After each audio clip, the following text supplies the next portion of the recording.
Hi, my name is Lucas Flores and I am 18 years old. Hi, my name is Boris Cabello and I'm 18 years old. Hi, my name is Miguel and I am 18 years old.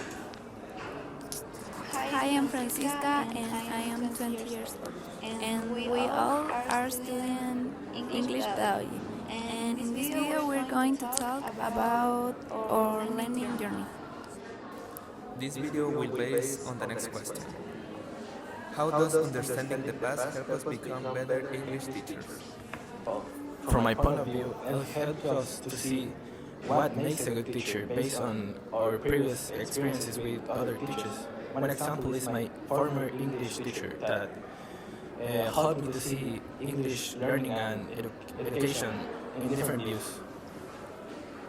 Adding to Lucas, I think that we can avoid mistakes and be more dynamic. In my case, I had a teacher who was so boring. He just read the PPT and it was difficult to learn. I think understanding the past allow us to become better teachers and to give our students a higher quality education. In my case, I think understanding the past helps teachers to improve their way of how they teach today. For example, when I was a school student, some teachers used very traditional methods. So now I understand the importance of making classes more interactive and more dynamic. Which listening did you listen in class? I remember listening to a video about school in Santiago that they focus on teaching the four basic skills that was reading, writing, speaking and listening. And I think that's very good because it helps to students have different instances where they can learn and not only with focusing on one skill or two. I remember the video about how parents can influence in kids' gender roles, and I think that if we understand the past, like the sexism, we can be more inclusive with our students. The listening I remember is the straight up story of English spelling.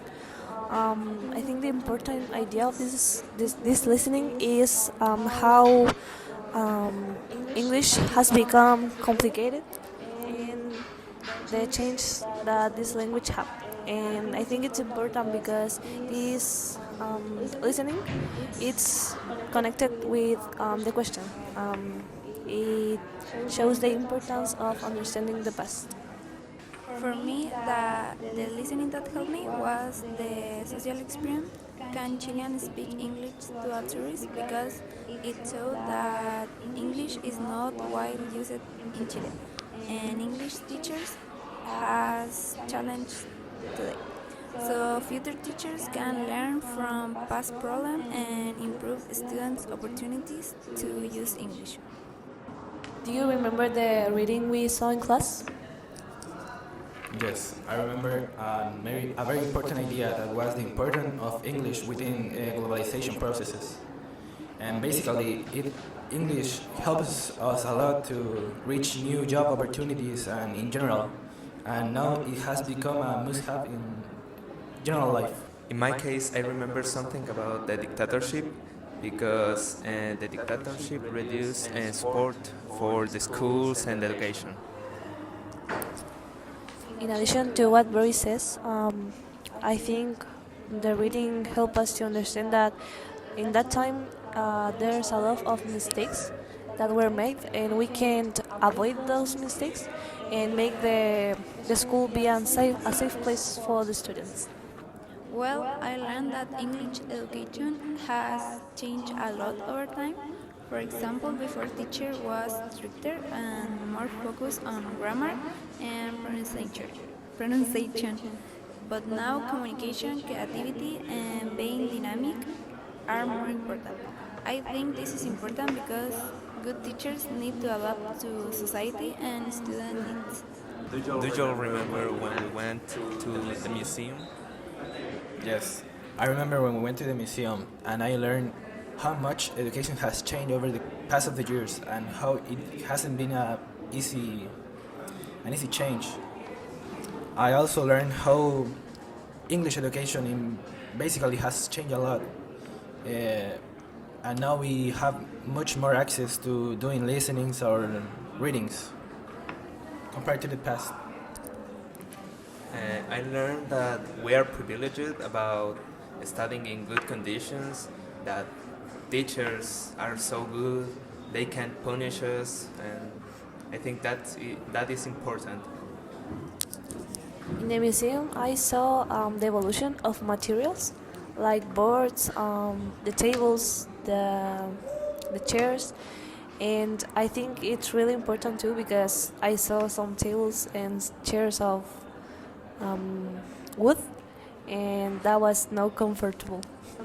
Well, during our visit, I also learned how classrooms were in the past and how education has a lot of change through the years.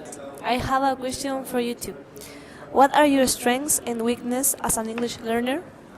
For me, one of my strengths is that I am a very curious person, which has helped me over time to try and find new words to describe how I feel or what I see around myself. And one of my weaknesses is that I am a very shy person. So when I try to talk to a public or give a presentation, most of the time I panic and talk much faster.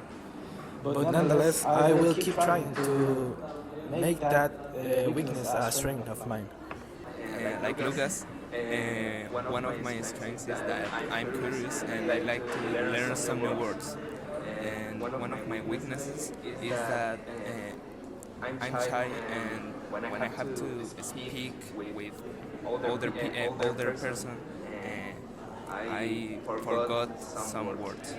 Well, I also have a question for you too. What is one important thing you have learned during this last unit? Well, I have learned a lot of things, but I think the most important is the story of the English here in Chile.